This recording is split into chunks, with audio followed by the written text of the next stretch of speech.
This story begins, as many great ideas do, over a beer. The year is 2012 and Norway is celebrating the 50th anniversary of Rondane, its first national park. To mark the occasion, Fjords, home to Norway's smallest microbrewery and highest year-round farm, brewed a special beer. As the pints flowed, one local remarked, "We've got all this stunning nature around us. It's a shame there isn't a cycling route to showcase it." It was a simple yet transformative idea. Rondane, Dovre and Dovre national parks sit side by side, their borders shaped by rugged terrain and crisscrossed by key highways that connect southern and northern Norway. A cycling route that woved around all three parks would be nothing short than spectacular. But the conversation didn't stop there. Another local pointed out the elephant, or rather the Astrafelt, in the room. "What about the E6, he said. "We can't have cyclists riding on that."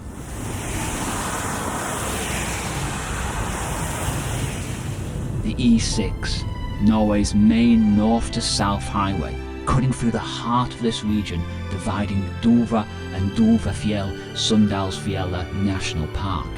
For cyclists, it's the ultimate nightmare. A narrow shoulder and speeding traffic. It still gives me nightmares today. If this dream cycling route was to become a reality, an entirely new 30-kilometre bike path would need to be built to bypass the highway. There was another challenge though. The proposed route would run through Fjords Nature Reserve, a critical wetland habitat for nesting cranes, hen harriers, ruffs, whatever they are, and a large colony of bluethroats. Preserving the eco-integrity of this reserve while creating a sustainable route was no small feat. However, despite the hurdles, the idea gained momentum, and after years of planning and coordination with the local authorities, the dream came true. In August 2017, a new 30-kilometre bike path was completed connecting Dombås to Gjesdal.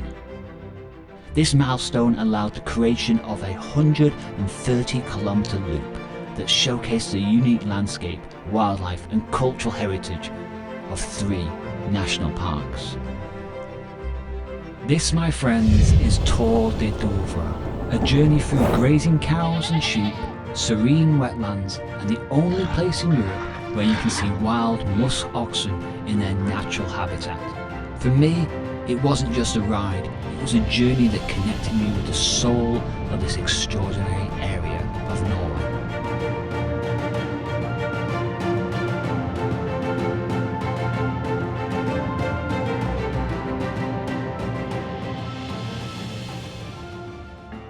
So this journey begins in Oslo, Norway's capital, and we're going to jump on a 4.5-hour train to either Dombås or Gjesdal, where the loop starts. In my last video I praised the Oslo to Bergen line. I said, hey, it's pretty good for a bike setup, but this was misleading and some people pointed this out. The Oslo to Trondheim line is the worst for bike storage. So we have a coffee machine here, also these in the way. Consider yourself warned. What do you think of the bike storage here? It's terrible. Terrible? Absolutely terrible.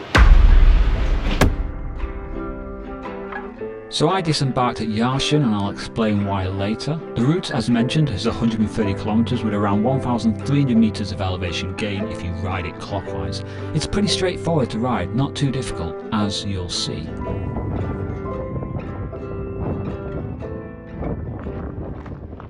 Note, before you start the route, remember to take a quick detour to Snøhetta viewpoint. It's a breathtaking introduction to the wild beauty of Dovrefjell National Park.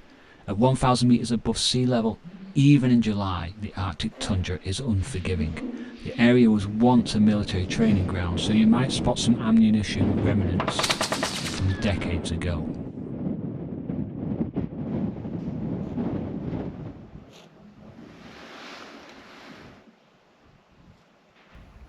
For most of the year, the gravel roads that go into the national park are forbidden for cyclists. So if you want to meet some furry friends, you're going to have to disembark and hike through the park. If you do bump into one, keep at least 200 metres away from these 450 kilo animals. They can sprint up to 60 kilometres an hour if threatened. Musk oxen are native to cold tundra regions, and they went extinct in Norway 10,000 years ago. It wasn't until 1913 when fossils found confirmed their ancient presence. In the 1920s an attempt was made to reintroduce them, but food shortages during the Second World War put an end to that. Yummy! However, a second attempt in 1947 succeeded, and today they thrive like never before.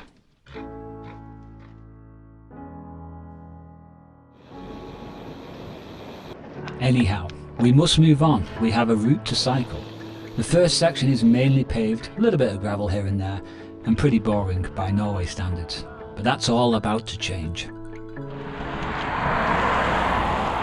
Grimsdalen, here we come. Back onto the gravel. This, guys, I told you this place was magical, didn't I? Look at this. Beautiful. Grimsdalen is one of Norway's most distinctive alpine pasture valleys, nestled between the majestic peaks of Dovre and Rondane National Parks. Hello. Doing good? Keep pushing hard. This breathtaking valley stretches out with a sense of wonder and timeless beauty. The gravel road winding through dates back to the 19th century when it was first constructed to transport local produce to nearby communities. Grimsdalen is steeped in history, with an ancient grazing lands where sheep and cattle roam free among historic farms that have stood for centuries. Since the establishment of the Tour de Dovre, Grimsdalen has become a haven for two-wheel adventures. Most cars now avoid the road due to the hefty toll, ensuring a peaceful and safe journey. The valley's wide open landscape climbs to over 1,200 metres above sea level, where a stunning plateau offers sweeping views before descending into the Gudbrandsdalen valley. Grimsdalen is a place where nature, history and adventure converge, creating an unforgettable experience for those lucky enough to cycle it.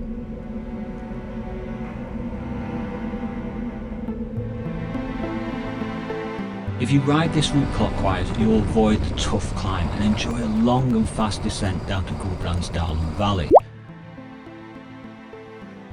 If you do take the descent, stay alert.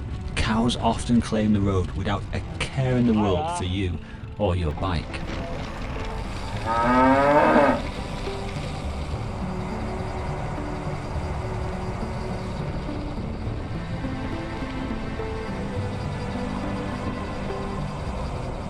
Norway's longest valley has two quiet side roads on either side that will safely guide you to Dovre, the main town on the route, and a good place to refuel from.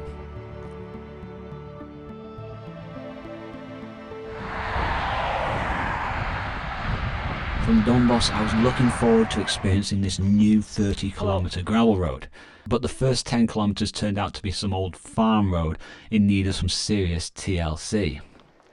That said though, the road improves as it parallels the E6 before crossing it and winding away into a serene nature reserve.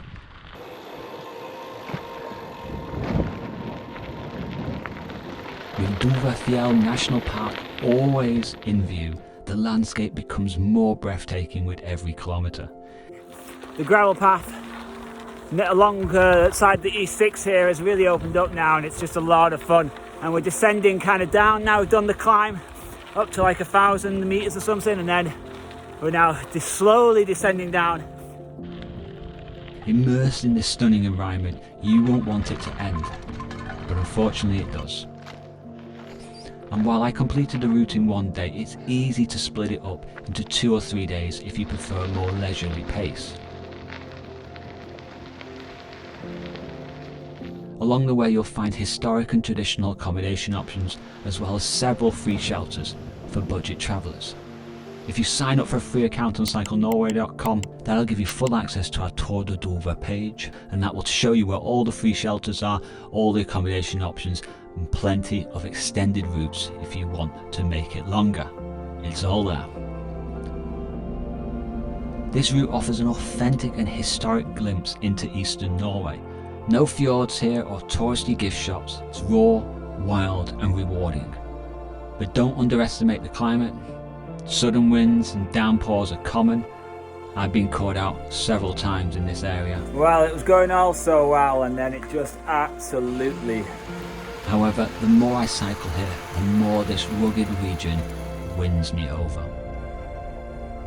So the reason why I started in Yarshin instead of Dombås is because the Tour de Dovre is just the tip of the iceberg. It's an introduction to this area of Norway. There is so much more to see.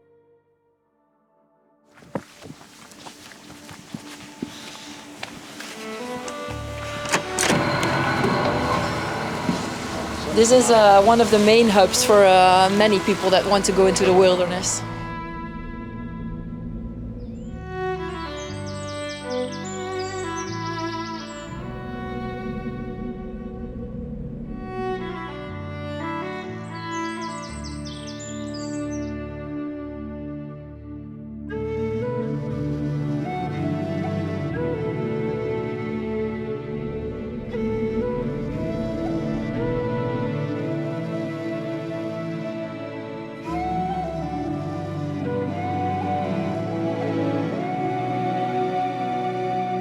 I'll see you tomorrow. Yeah, see you tomorrow. I'll be back tomorrow, yeah. Thanks.